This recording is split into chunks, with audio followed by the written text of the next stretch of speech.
one of my current passions. And let's see. Sorry, have to accept the recording. These are my disclosures. And then this is kind of where my journey with Sunflower began. And this is Lucas, who we saw about 7 years ago. Actually, probably more about 8 years ago. He's a boy who came from the Midwest, had epilepsy, wasn't responding to medication. So his parents actually brought him to Boston to learn about our low glycemic index treatment. And while we were talking to Lucas's parents about diet, I was really watching Lucas because he was drawing, and throughout the visit, he was coloring lots of pictures. And interestingly, all of the pictures he colored had a very prominent sun and then figures. And he let me keep one of these pictures. And so I was struck by that. And also while coloring, I noticed that Lucas was also intermittently looking up towards the light in our conference room. It's like his eyes were being drawn up to the light. So that was Lucas, and he was the first patient with Sunflower Syndrome that I saw. I had never heard of this before, and his parents also had never heard of Sunflower Syndrome. They weren't aware that that was what he had. But soon after, a few months later, I saw a teenage girl, honor student in Wellesley, very, very angry young woman about her epilepsy, didn't want to talk about it. And I think it was her mother who first told me the term Sunflower Syndrome. And that started our journey. And as I tell the residents here and medical students here, kind of throughout your career, whatever you're taking care of patients, try to take a step back and try to understand what the patients are trying to teach you, because doing that has really guided my career in many ways, including our journey with Sunflower Syndrome. So Sunflower Syndrome is a poorly understood epilepsy. So we'll go over a brief overview and history of it, and then what we've been trying to learn, including the clinical characteristics of Sunflower Syndrome. And we'll review both our patient series as well as results of a REDCap survey we conducted. Then turn and see what we understand about the EEG features. And then from that, we'll turn to what we need to know. One, what is the cause? Is Sunflower Syndrome a genetic epilepsy? Is there an effective treatment? And what else? So when we first learned about Sunflower Syndrome, I wanted to understand. I'd never heard of this. I've been doing this quite a long time. And so two of my research coordinators, I had them go back to the medical history. Could we find any mention of anything that we thought would Sunflower Syndrome? We didn't know how it got its name. I thought maybe a parent had come up with that name. I didn't know. And I think the first reference we could find was in 1951, so quite a long time ago, by Henri Guestot. And he was investigating seizures caused by intermittent light shining through the trees and off snow piles. And he mentioned two children who meet our current operational definition of Sunflower Syndrome, and that they searched out the light and provoked their seizures by rapidly passing their hands in front of their eyes while looking towards the sun. The next paper we found was by Robertson in 1954. Who presented a case series of 4 patients with self-precipitated attacks related to photogenic epilepsy. And it's really fun. I've actually never gone back and read the medical literature from the 40s and 50s, but it's very fun to read wording. So case 1 was a shy but charming girl, and her family thought that the hand waving resulted from her grandmother yelling at her to keep her hair out of her eyes. His second case was an intelligent 12-year-old schoolgirl, and her parents thought that these episodes were funny little mannerisms resulting from eye exercises suggested to prevent squinting. His third case was a 40-year-old woman who was a tennis player of world-class caliber, and she referred to the sun as a magnet and said that she was drawn to sunlight like a moth to a candle. And his fourth case was an intelligent and cooperative boy, and his hand waving was so intrusive that if he was going to punt a football, he would stop to hand wave before kicking the ball. So 4 cases from the 50s of what we now consider Sunflower Syndrome. So there are other mentions in the literature, and by the 1960s, there really was a consensus that patients were self-inducing their seizures with perhaps a compulsive neurotic symptom. And in 1964, Livingston and Torres had EEG evidence that the onset of the seizure activity occurred coincident with an attempt to induce flicker. So the abnormal EEG findings were coincident with the beginning of the hand waving, but they still concluded that these seizures were being self-provoked. And then in 1971, Francis Ames is the first person to directly question the self-induction used to describe the hand-waving episodes in a publication where showed photographs of hand-waving episodes in 3 patients. I also had never heard of Frances Ames. She was a pretty impressive neurologist in South Africa. And one of my colleagues here, when I gave grand rounds on sunflower syndrome here at the Mass General a few years ago, who is also from South Africa, told me that not only was Frances Ames important to the field of neurology and epilepsy, but in the anti-apartheid movement. And she was actually one of the neurologists or one of the physicians in South Africa that were able to prove that Stephen Biko did not die of natural causes while in police custody. So pretty important woman with career. So Frances Ames challenged this self-induction. And in her paper, she described a 22-year-old female who said she felt compelled to go into the sunlight and wave her hand in front of her eyes. She said it gave her a curious feeling of annoyance and irritation, not pleasure, annoyance and irritation. And when she started this, her parents initially thought she was trying to brush hair away from her eyes, and they changed her hairstyle. And also when she would perform in front of a window, the parents thought that she was making secret signals to a neighbor. The second patient she described was a 16-year-old male who started hand waving in the sun when he was 5 years of age. And he avoided playing games due to the hand waving and denied that the episodes gave him any type of pleasure. The other was a female with onset of hand waving at 4 years of age. And she had actually had 3 psychiatric admissions due to these episodes, as it was felt she was attempting to draw attention to herself. And she described herself having a feeling of drunkenness following the episodes. So Ames actually proposed the name sunflower syndrome instead of self-induced. And what led her to this was she had a mother and a daughter, both with episodes of hand waving in the sun. As we're finding now, actually, family history of sunflower syndrome is not common, but this was a family, mother and daughter. And the daughter did not have a photoparoxysmal response to strobe. And therefore, she suggested that the hand waving was not intentional to try and create that flickering pattern to also produce the PPR, provoke the seizure. And so Frances Ames felt rather than self-induced seizures, they should be called sunflower syndrome because these kids will turn towards the sun as similar to sunflowers. Then importantly, and we'll come back to this, we also found a reference from McCarty and Gasto to the New England Journal of Medicine in 1985, reporting that fenfluramine was effective in treating self-induced photosensitive epilepsy in 3 children. And the first patient they described also is consistent with our current definition of what sunflower syndrome is. So this is actually a YouTube clip that doesn't work, but showing what sunflower is. If we have time, then we'll go back. But as you can see, this young boy looking towards light with his hand in front of his eyes. And this is actually a compilation of showing lots of kids with these episodes of hand waving. You can see how stereotyped it is among the children. Even the frequency of the hand waving is very similar. So what is sunflower syndrome? So this is basically after, I think, our first 24 kids that we have seen. We've now seen close to 90 kids with sunflower syndrome or people with sunflower syndrome. But when we first started really trying to understand this, at 3 to 5, many of the children have an initial attraction to bright light, just like Lucas when he was coloring will look up towards the light, and typically the sun in otherwise normal children. And then they develop episodes of looking towards the light and waving the hand in front of their eyes. As we see, some only do this in sunlight, but others also do it in inside and indoor lights. And we find that many of the children have other seizure types, including absence, tonic-clonic, and also we know absence with eyelid myoclonia. We find that it's much more common in females and that this is often refractory to anti-seizure medications. And one of the things we're trying to understand now with our bigger N of kids we've seen or people we've seen is what is the natural history? Will this be a type of epilepsy that children will be able to outgrow, or will this be a type of epilepsy that continues into adulthood?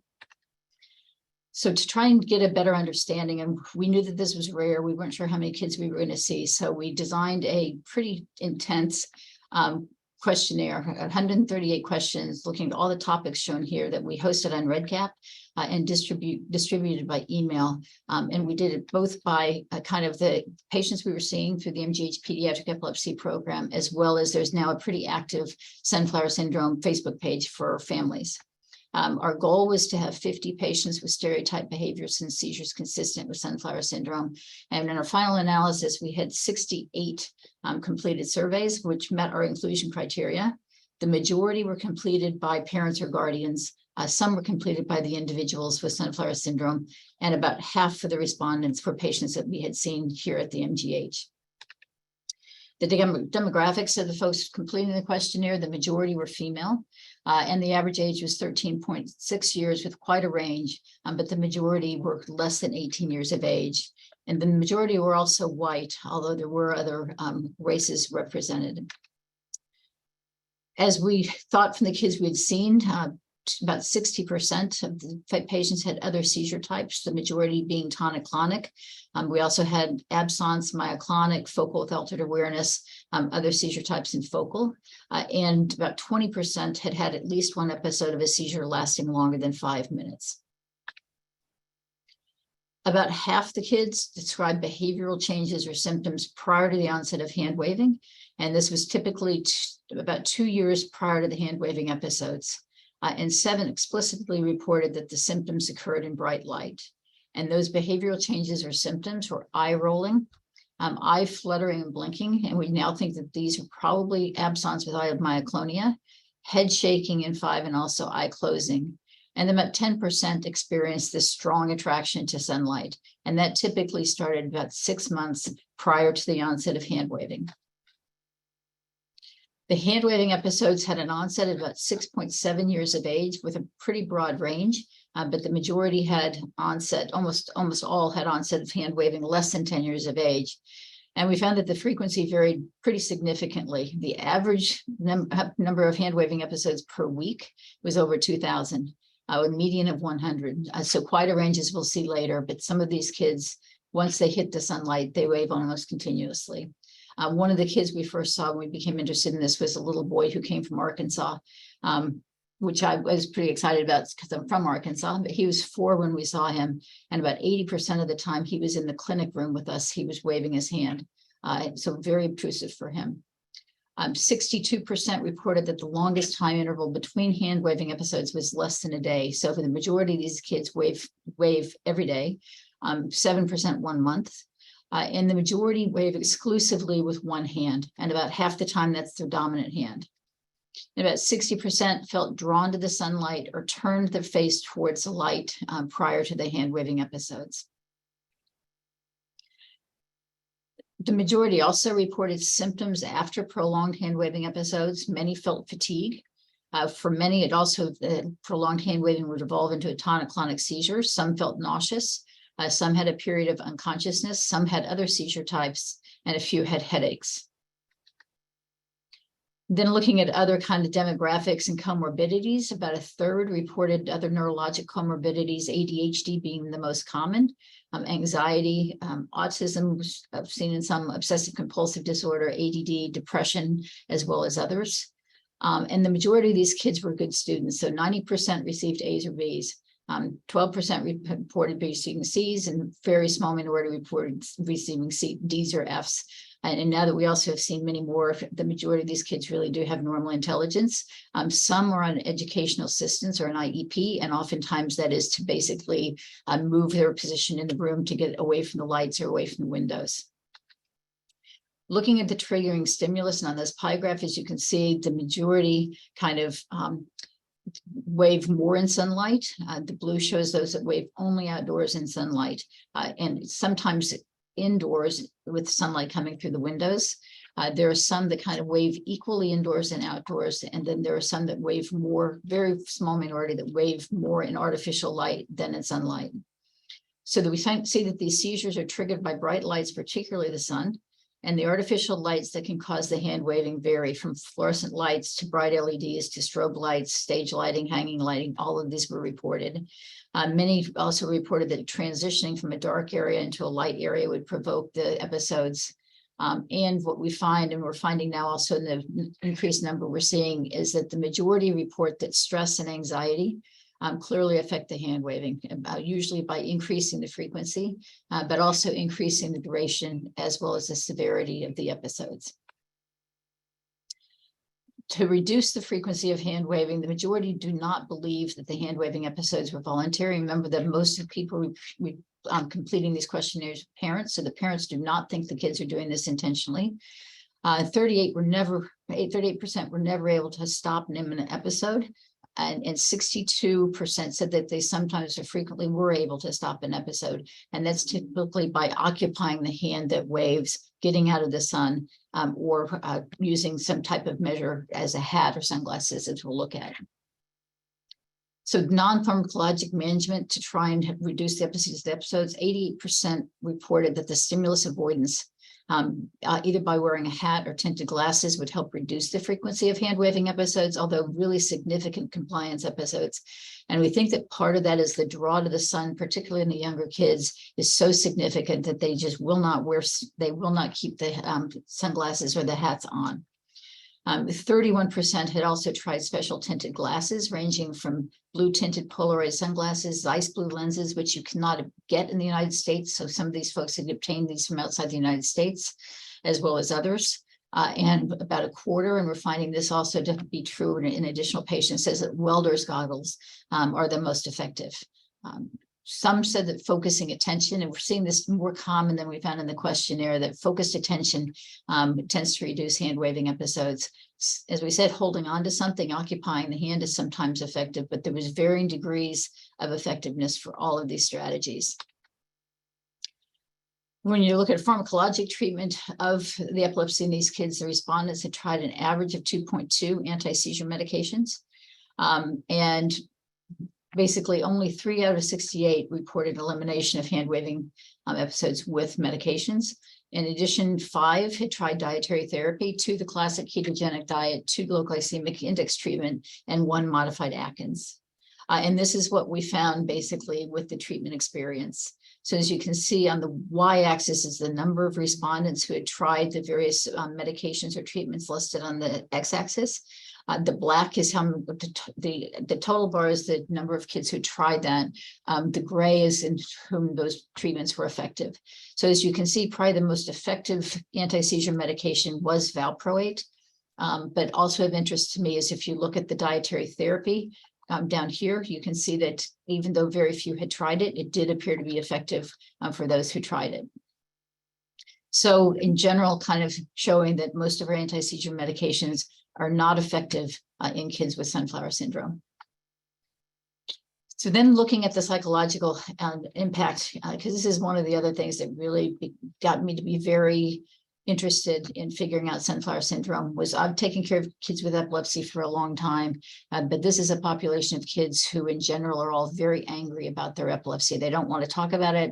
They don't like coming to doctor's offices. Some of the medical records we had gotten on patients who have seen reported that they would cry throughout the visit, that they wouldn't answer why they caused themselves to have their own seizures, et cetera. So again, poorly misunderstood. I don't think these kids are provoking their seizures, and yet many of them are told that they are. So 88% of those answering the questionnaire reported that the hand waving episodes negatively impacted the patient's quality of life. And interestingly, 90% reported that these episodes negatively impacted the family's quality of life. And even though these kids are typically normal neurological examinations, et cetera, this is an incredibly impactful epilepsy. We now have 3 families who have relocated, including the little boy from Arkansas, both parents physicians. They left their practices and moved to the Pacific Northwest to get away from the sun. So we've had 3 families move across the country to get to where there's less sunlight. 65% reported that their social life is affected by the hand waving episodes. And almost 70% reported feeling anxious or depressed because of these episodes. They often felt embarrassed, and some noted that they're upset that they lack control or feel like they have limitations because of these, I think, similar to other children living with epilepsy. Also importantly, about half of these patients reported being bullied or felt socially isolated because of the hand waving episodes. And almost half also reported difficulty focusing in class due to the frequent hand waving episodes or this attraction and draw to light. So that's the clinical aspects of Sunflower syndrome. Then we're also interested in kind of looking at the EEG features. So we analyzed the EEG features from 22 patients with Sunflower syndrome, and what we see is similar to childhood absence, similar to juvenile myoclonic epilepsy. These kids have a normal background, and the majority of them had interictal epileptiform activity, characterized by 1 to 4 hertz generalized spike and wave activity, either with a bifrontal or bioccipital predominance. And we also saw some of them have focal sharp spike waves, occasionally multifocal.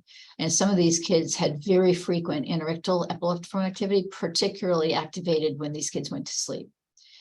In 14 of the 22, photic stimulation had been performed, and the majority did have a photoparoxysmal response to photic stim. We're also able to look at the video EEG of 5 Sunflower Syndrome patients who had the hand waving episodes indoors, trying to again answer the question, are these seizures self-induced?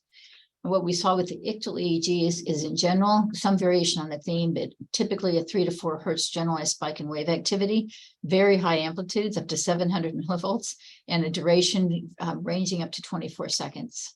And we were able to analyze 126 hand waving events, 88% of which had a lag time of less than 1 second between the beginning of hand waving and epileptiform activity. And if you think about strobe light provoking a photoparoxysmal response, it's thought that it probably requires greater than 1 second of strobe in order to get that, suggesting that this time frame is too short for these kids to be provoking their own seizures. In fact, some of the episodes, as was shown in the 1960s, the hand waving beginning of hand waving coincided exactly with the onset of the epileptiform activity. So this is an example of here's photic stimulation and the photoparoxysmal response in one of the patients. And this shows again a photoparoxysmal response at 12 hertz photic stimulation in another patient. And then this is an ictal event in one of the kids, and you can see about a 3 hertz spike in wave. Again, there's some variation on what this looks like, but clearly this is undoubtedly seizure. And then this is another ictal. And again, this is the beginning of a hand waving, end of a hand waving, because these kids will often hand wave, pause. And as you can see the difference, not quite the 3 hertz spike in wave, but clearly epileptiform seizure activity with this. So that's kind of what we've learned about Sunflower Syndrome. So what we know is it appears to be a generalized epilepsy with onset during the first decade. We find that it's more common in females.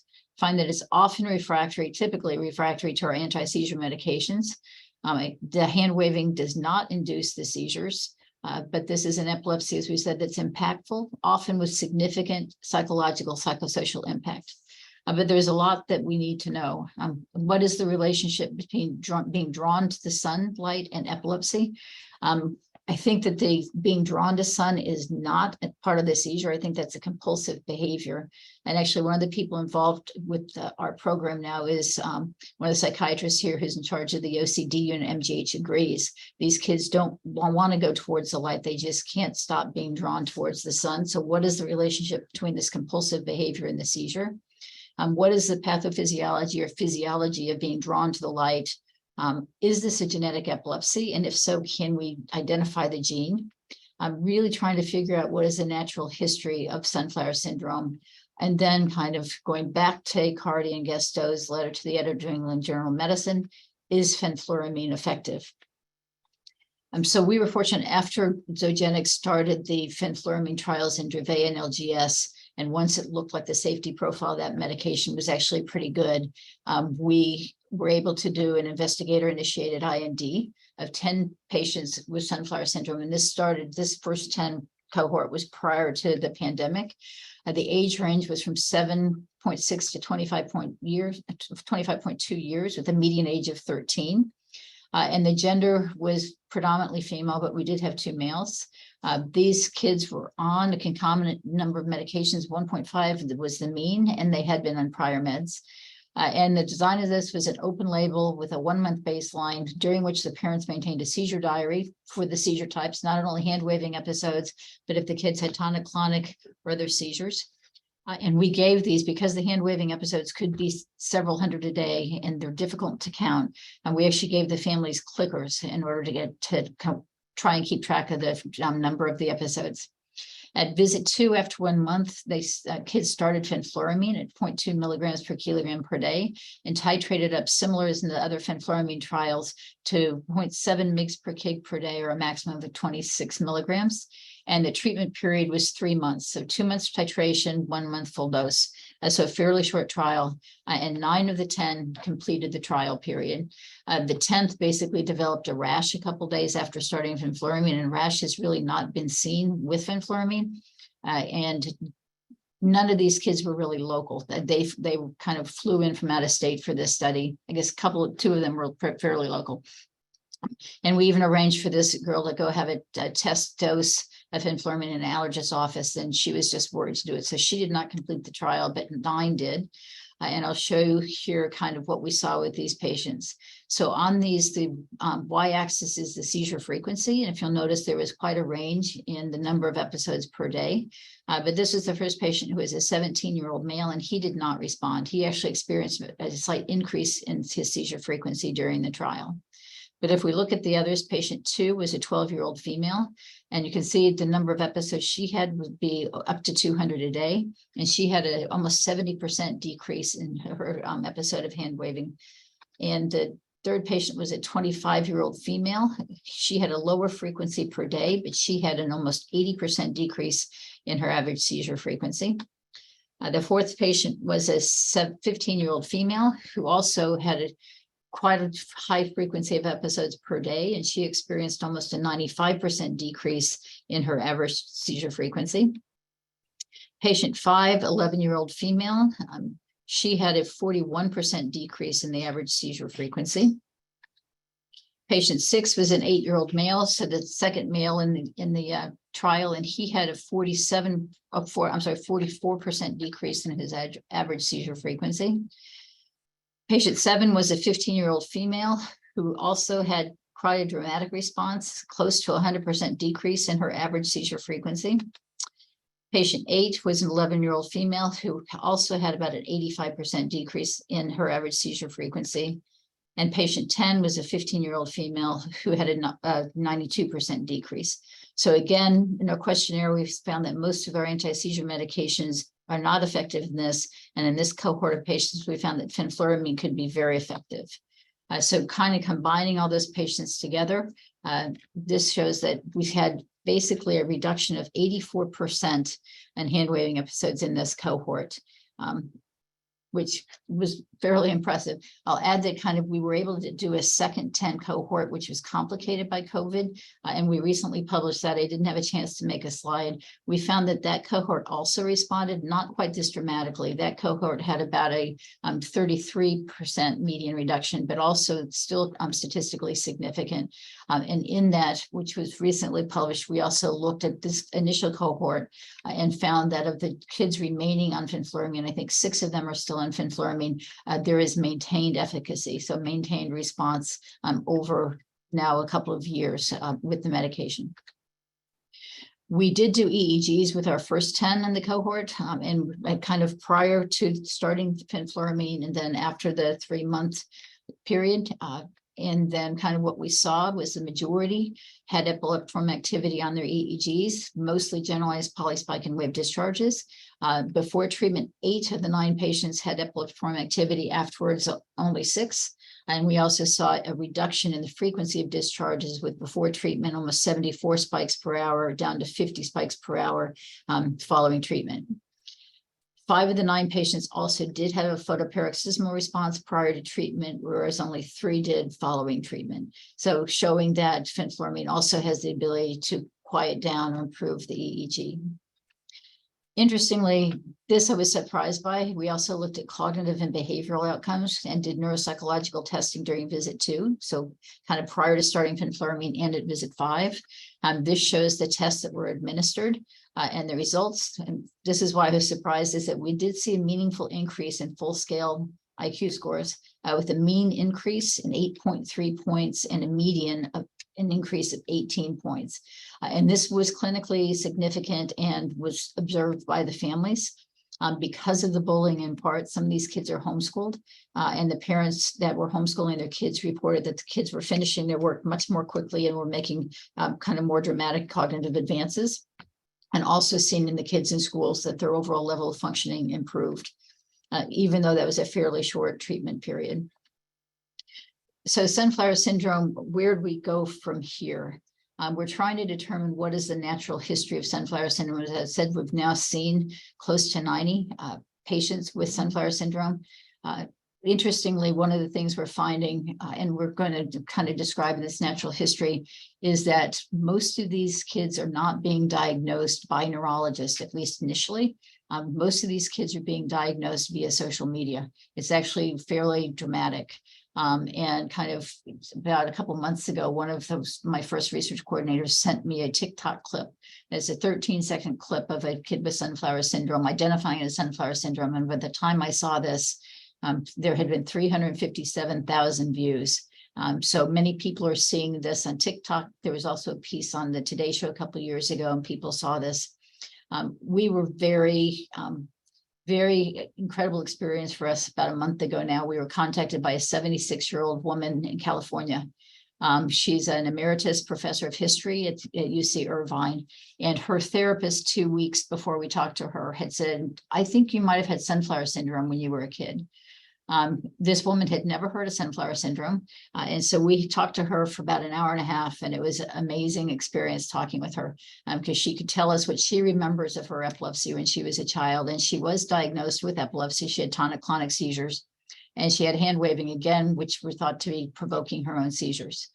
In addition to talking with her, her mother used to keep a journal. And so we had her mother's journal from 70 years ago, describing the episodes of hand waving that this woman was doing at the time. So again, had never heard of sunflower syndrome. And according to this woman, I think it gives us a hint, at least to possible aspect of the natural history, is she was on phenobarbital and Dilantin, basically the only two medications 76 years ago. And she was on medication until late adolescence, early adulthood, and then stopped medications. And she has been seizure-free since. She's not had any hand waving. She's not had any tonic-clonic seizures. When she was a child, she did have, like I think probably absence with eyelid myoclonia, which some of the kids have. She continues to have occasional eye blinking, which she's not aware of, but her friends note. And we did see her do some eye blinking while we were talking to her on Zoom, but suggesting at least it is possible for some of these kids to outgrow this epilepsy. Then kind of curious, is sunflower syndrome a genetic epilepsy? I think it is. I think that it's very stereotyped. If you're able to watch the YouTube, or if you see kids with this extremely stereotyped, you see it, you know what it is. And so we've been looking, several of the kids have had gene panels. A couple of them have found mutations, like one in CHD2 gene, but that's not consistent. And so with Jim Gazella here at the MGH, who was the person who identified the gene for Huntington, we did whole exome sequencing on 17 trios of families, kids with sunflower. We did not find anything. And we've also been doing whole genome sequencing in collaboration with Jenny Friedman at UC San Diego. We've also not identified a single gene. As we said, there is a family history of epilepsy in about a third of the kids with sunflower syndrome. Very uncommon for it to be sunflower syndrome. What we're finding the most common family history seizure type is juvenile myoclonic epilepsy. And as you know, for childhood absence, juvenile myoclonic epilepsy, a single gene has also not been identified. So I think this kind of falls in a bucket with those. Also, kind of in the Red Cap questionnaire survey, we found that some of the kids have responded to dietary therapy. So we now have a prospective trial of low glycemic index treatment that's enrolling. And then when I was giving a talk on this in Belfast prior to COVID, someone asked me kind of what light input is needed. Do the kids need to wave their hand in front of both eyes or only one? And I came back thinking this is going to be the easiest study I've ever done. And what we asked kids to do is to go outside, have the parents quantitate the number of hand waving episodes, then patch the eye ipsilateral to the hand they wave with, then the eye contralateral. And see, this study has been going on now for 3 years, but we almost have enough responses that we're going to be able to kind of analyze that data and see. Then again, what is the relationship of the hand waving to the seizure activity? Really, this is one of the things I find so interesting. And I think it's the only epilepsy I know where there's this combination of this compulsive behavior being drawn towards the sun and the seizure activity, and trying to understand what that is. And then the hand waving, what is the relationship of the hand waving to the seizure? Definitely, these kids are not self-inducing their seizures, but what is it? Is it just a complex automatism occurring during the seizures? And then kind of what is the relationship to J. Vaughn's? And this, especially now that we've seen more patients with sunflower and realize that there are several of them that around the age of 3 to 4 will develop episodes of eye fluttering. A couple of them have been diagnosed with absence epilepsy at that time, some of them not. But what is the relationship to J. Vaughn's and sunflower? There are very many similarities. Both are more frequent in females. Both don't respond frequently to our anti-seizure medications. Both are photosensitive, but they're very distinct. So there's overlap, but they're distinct in that the J. Vaughn's kids are not drawn towards sunlight and don't have hand waving. So trying to understand that. And what else? And one of the other things I forgot to put in the slide, but it's been fun, is over the past couple of years, we've also been collaborating with an optometrist in the St. Louis area. And one of the sunflower mothers actually found him, identified him. And he has a history, his name's Steve Cantrell, and he has a history of working with photosensitive epilepsies. He had a biologic child with trisomy 18. And I didn't know that kids with trisomy 13 and 18 are very photosensitive. So he, for many years, has been treating even very young, down to 18-month-old kids with colored contacts. And has treated a few people with other photosensitive epilepsies. He told me about a patient he has whose screens provoke seizures. And that young man has been on monotherapy with colored contacts. And now he's been seizure free, and he's weaning him by reducing the darkness of the tint of the contacts. So we're working with Dr. Cantrell. He's now treated at least 35 kids with sunflower syndrome with these contacts. And they're very dark blue. Kids wear them initially. Everything looks like Smurf blue. Their whole world does. Within a few days, they stop seeing everything being blue, but they continue to have color distortion, which for some kids, it's not really tolerable. But we're trying to get a sense of, is this effective? Anecdotally, we've heard from a couple of our patients that it's very effective, and kind of get a sense of the tolerability. So we're with Dr. Cantrell now doing a questionnaire-based study of all the people who've treated, trying to find that out. And if it looks like it is effective, we're going to do a prospective trial, file an IND with the FDA and do a prospective trial to see if this could be a therapy for treating kids with sunflower syndrome, because these contacts are about $1,400 a year, not reimbursed by insurers. So with the hope that if it does look to be effective, that we could get insurance companies to cover this as a medical therapy for this epilepsy. So that kind of is where we are with sunflower. And then I started showing you a picture that Lucas let me have. And this kind of are all the other pictures that day that Lucas colored. Again, all the prominent sun. This was the one I was hoping he would give me, this gigantic sun with all the people underneath it. That was my favorite. This is his father's favorite, the sun with a person laying down. Once we became really interested in sunflower syndrome, we hadn't seen Lucas again as a patient. This was 5 years later. I called Lucas's parents to tell them how much Lucas had impacted kind of my thinking about sunflower, and now all this work we're doing on this. And I told Lucas's mother I still had that picture, and she said that she still had the others somewhere and found these and took a picture. We then had a family conference. This is 5 years ago for families with sunflower syndrome in Boston, and 18 families came. None of them had ever met another child or family living with sunflower syndrome. And Lucas and his mother flew out for the family conference, and I gave a shout out to him for, again, letting me take a step back and think about what he was trying to teach me. We've had 4 family conferences now, and we're planning our 5th, which is going to be in person this summer in Boston, which we're pretty wicked excited about. The 76-year-old woman from California is going to come speak at that conference, which I think will be awesome for the families with younger kids. And the last 2 conferences, because of COVID, have needed to be virtual. But the last one that was virtual last year, we had 73 families from around the world. And all of the talks were pre-recorded and available on YouTube. The meeting itself was a way to have families talk to each other and meet each other, because I think that's just so impactful. So we had families joining us at 3 o'clock in the morning from Australia, South Africa, et cetera. So very, very important. Again, showing me that for children living with these rare epilepsies, and I think we all know this from the importance of patient advocacy groups, but for patients living with these rare epilepsies, a community is really a powerful thing. And then this for us, as I said, what's been kind of obsessed pretty obsessed with sunflower syndrome over the past several years. So quite a number of people in my group have been involved with this, trying to not only better understand the syndrome by seeing as many patients living with it as we can, but try to better understand the physiology of it and what it's trying to teach us about epilepsy. So thank you guys again very, very much for inviting me. I really appreciate it for letting me tell you about something that I'm pretty wicked excited about. Thank you. Thank you so much, Dr. Thiele. It was amazing. And I think it was exciting for all of us to learn about it. Now let's we're open to questions. Does anybody want to ask a question?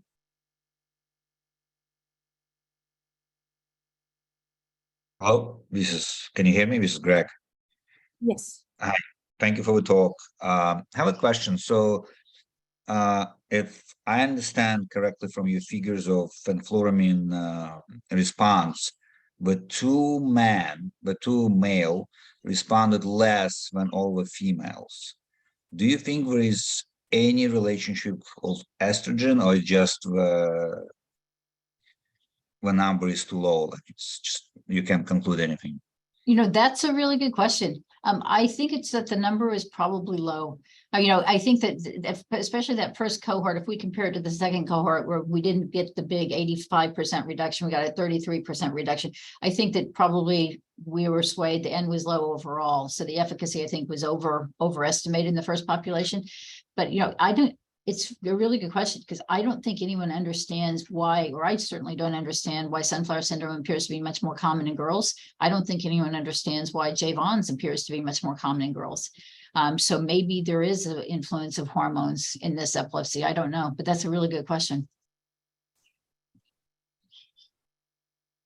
Thank you very much. There are actually two questions in the chat. I don't know if you can see them. Yes, I can. So the first is about hand waving on automatism. Yeah, I think that's probably what it is. If you think about it, even with absent seizures, people can have kind of stereotyped automatisms, and I think that's what it is.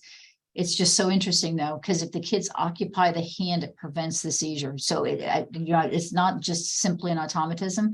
So trying to figure that out. Don't know. It's actually great being in Boston, where there's so much neuroscience. And so there's a bunch of the neuroscientists at Harvard Medical School who have become very intrigued by this and are helping me try and figure it out. There's also one of the people here, Elizabeth Clareman, who does circadian rhythms and sleep, who's also now very interested in sunflower syndrome, who's going to try to help figure out what it is.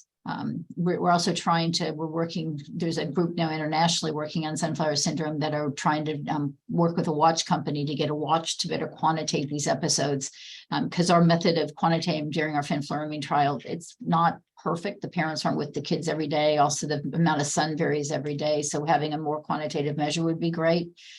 Hopefully one day I'll be able to say what is the hand waving exactly. And then the second question, wasn't fenfluramine taken off the market? So the history of fenfluramine is wicked interesting.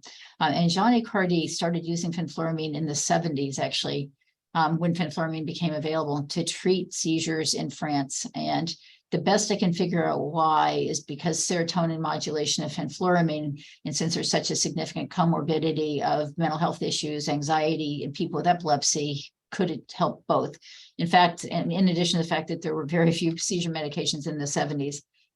And it is correct. So fenfluramine was available. And then when fen came out, which is fenfluramine and phentamine for weight loss in the United States, after that came out, there were several deaths due to cardiac valvulopathy. So fenfluramine and fen were taken off the market worldwide. In Belgium, there was a popular, kind of, again, the patient community is always amazing to me, the power of the patient community. But there was a population of people with epilepsy in Belgium on fenfluramine really benefiting from it. So they went to the king and asked for permission to stay on fenfluramine. So there was actually a royal decree in Belgium for these patients to continue. So population of epilepsy patients in Belgium have now been on fenfluramine for a couple decades. And then when the SCN1A gene was identified, they found that they had, I think it was 9 or 10 of their patients had SCN1A, and the majority of those had been completely seizure-free. which, we don't expect that to happen in Dravet. So then that's what led to actually the beginning of Zogenix development program in the United States for fenfluramine, initially in Dravet and then LGS, and it now have FDA approval for both of those disorders. And kind of those trials started in 2016, and the echocardiograms are required every 6 months. So right now, Zogenix, now UCB, has the largest database in the world of pediatric echocardiograms. And to date, there is zero evidence of cardiac valve toxicity or cardiac toxicity of this medication, which is, I think, when we first wanted to start these sunflower kids on fenfluramine, I was initially hesitant because they're pretty normal kids other than having these hand waving episodes. And I was hesitant to put them on a medication that, could possibly have cardiac toxicity associated with it. But once we saw in the Dravet and LGS trials, they appear to be pretty well tolerated. We felt comfortable moving forward. So there's what's the mechanism of action of fenfluramine that worked when other AEDs failed? Don't know. I mean, could it be that serotonin modulation and kind of, that's been in general with all of our new anti-seizure medications that have come out over the past 20 years, is that none of them have been really that, here's, this is amazing. There was a lot of interest in cannabidiol and fenfluramine because they completely different mechanisms of action. Also, a lot of interest now in cenobamate for the same reason. And so maybe these various mechanisms of action have some other impact than our sodium channel modulators, et cetera. Any predominance of occipital or visual pathway localization of the electrographic seizures? Yes. So with what we see ictally is either bifrontal or bioccipital predominance of the discharges. So again, not sure. I can kind of tell you the answer to the eye patch study, even though we haven't finished analyzing all the data, has to be both eyes.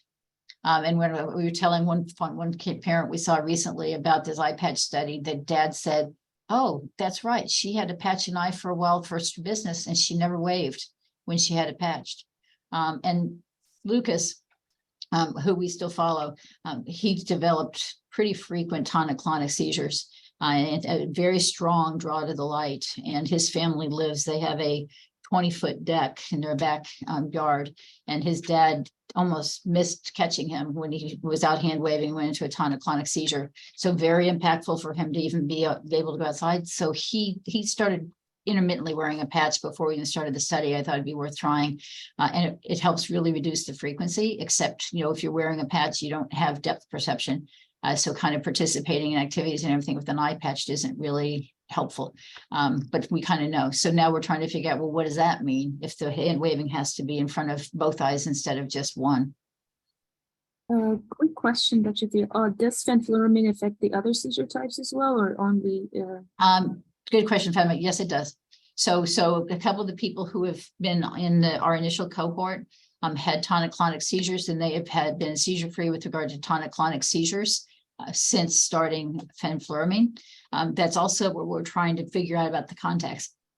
And so when these kids are trying the contacts, it clearly reduces the hand waving. What we're not sure yet if it reduces the episodes of those with eyelid myoclonia or the tonic-clonic seizures. But that's why we want to kind of collect that data and see. A lot of interest. We have a couple patients with J-Vons, and Dr. Cantrell has now treated a couple patients with J-Vons, and we want to collect the data on that too, because as you know, that epilepsy is also, I don't think, not quite as impactful. The hand waving is really a safety issue, because these kids will start doing this and walk out into the street, and it's really tough. One of the kids, as Fatima knows, one of the families that I take care of live in North Carolina. And I first met their daughter in North Carolina, whereas when I was there teaching Penry course, and I was talking to her, she hand waved somewhat indoors, and the family said, "Well, you should really come outside with us." When we walked outside the building, initially we were in the shade, their car was in the sun. Once we hit the sun, she turned and she just started hand waving. And she was a kid that would hand wave up over 600 times per day. She now, on combination of fenfluramine and valproate, is basically hand waving free. Recently got her driver's license. So we know that we can get seizure control on some of these kids, but it's really not easy.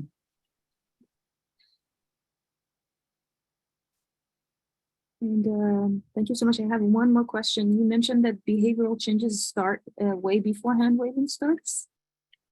Yeah, so now that we have this bigger N, I think there's a couple of, there is a spectrum with this, like everything. So some of the kids will be drawn to light. The little boy from Arkansas, his all started with him being drawn to light. And his parents showed me a videotape of him in an Easter egg hunt, and he wanted to hunt the Easter eggs. You could tell, just like Lucas wanted color, but this kid kept being drawn up towards the light.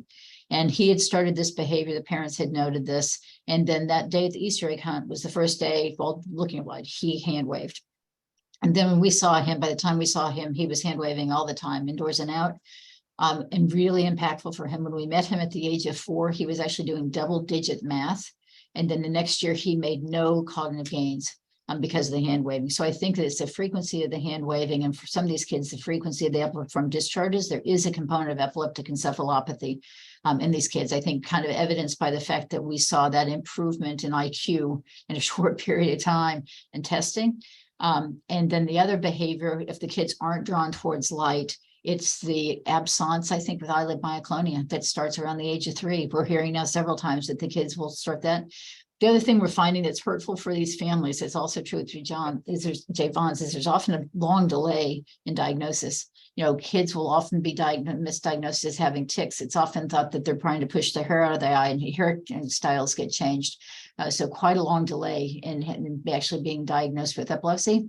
This family kind of came last week to Penry, and kind of when this mother and this child started the journey, I had never heard of Sunflower. No one had heard of Sunflower. None of my colleagues had heard of Sunflower.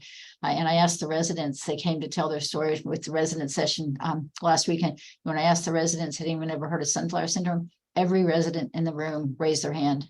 And the mother basically completely teared up, because I think there is increasing awareness of this, which I think is really good for this community and good for us, you know, trying to understand not only this epilepsy, but epilepsy in general.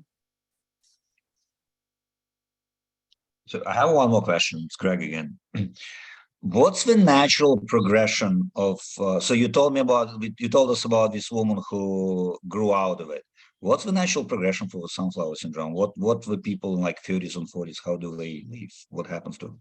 So that is right. And that's what we are trying to talk to as many people with sunflower syndrome as we can, so we can figure that out. What I can tell you is we have a couple of women in their early 20s. We also were contacted recently by a woman in the UK who's 38. And she had seen the TikTok video, and it was a pretty dramatic story. She was upstairs, her husband was downstairs, her husband heard a blood curdling scream, and she came down, showed him her phone, said, "This is me." And she had been diagnosed when she was a child with having epilepsy because she had tonic-clonic seizures, and she had been accused of causing herself to have epilepsy, of provoking her seizures. One of the most emotional Zoom calls I've had in 3 years, because she became very tearful because her mother had passed away several years ago, and she thinks that she lost her mother with her mother, thinking that she was causing her own seizures. And I said, no, your mother knew, all of these parents know their kids are not doing this intentionally. And what we've learned from our older kids is that the draw to the sun, they get more control over them. They can avoid going to the bright windows. They can continue to wear the hats. They can continue to wear the sunglasses. They're not taking them off. So there's more control over that. And I think that the hand waving frequency does decrease. We have a couple kids now who've been hand waving free on medication for a couple of years. I'm actually a little bit anxious about taking them off meds, because, I don't know what's going to happen. We used to think, and some of us still think, that every patient with JME is going to need to be on medication lifelong. I don't necessarily think that's true. I think some patients will be able to come off. I think sunflower is kind of may be like that. There may be people who need to be on long term, but that's where this 76-year-old woman, talking to her was amazing, because at least it gives me hope, and it will give these families hope that this won't be a lifelong thing. Their child is going to have to deal with. Thank you. I have a question, if it's not too late. Sure. You were pointing out the similarities between sunflower and Javon's, the ocular myoclonia. Yep. And again, the JME, and our thinking that it may not all be lifelong. Javon's too, they outgrow. I have patients.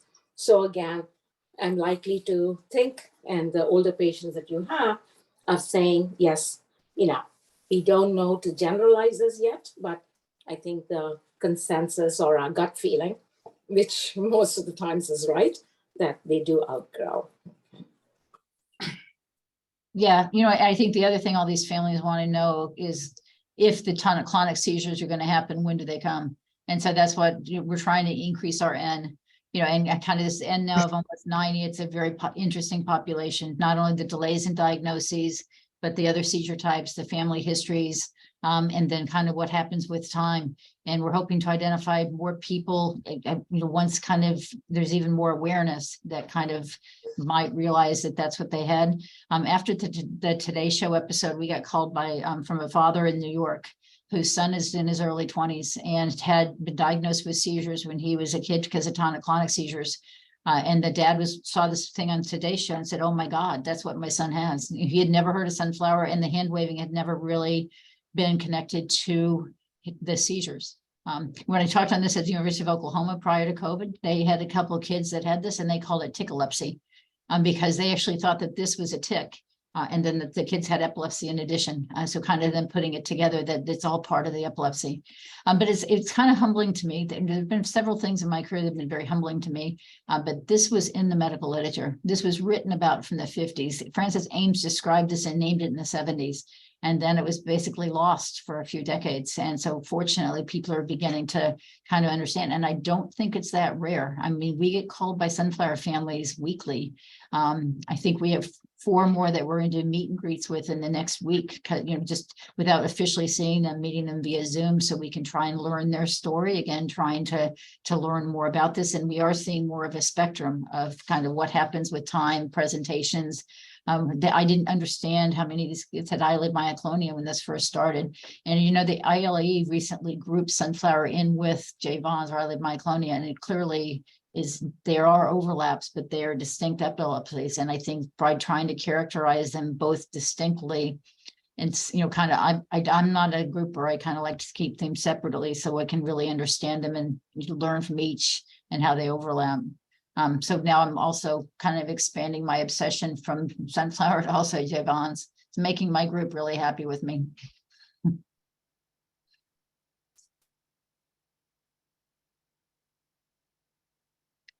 But I want to thank you guys again. I really appreciate it. The nice thing also about being able to do grand rounds virtually is I can go now start clinic. But thank you very much, Fatima. Just keep in touch. Okay. It was great seeing you last week at Penry, and it was really, really nice talking with all you guys. Have a great day. Thank you.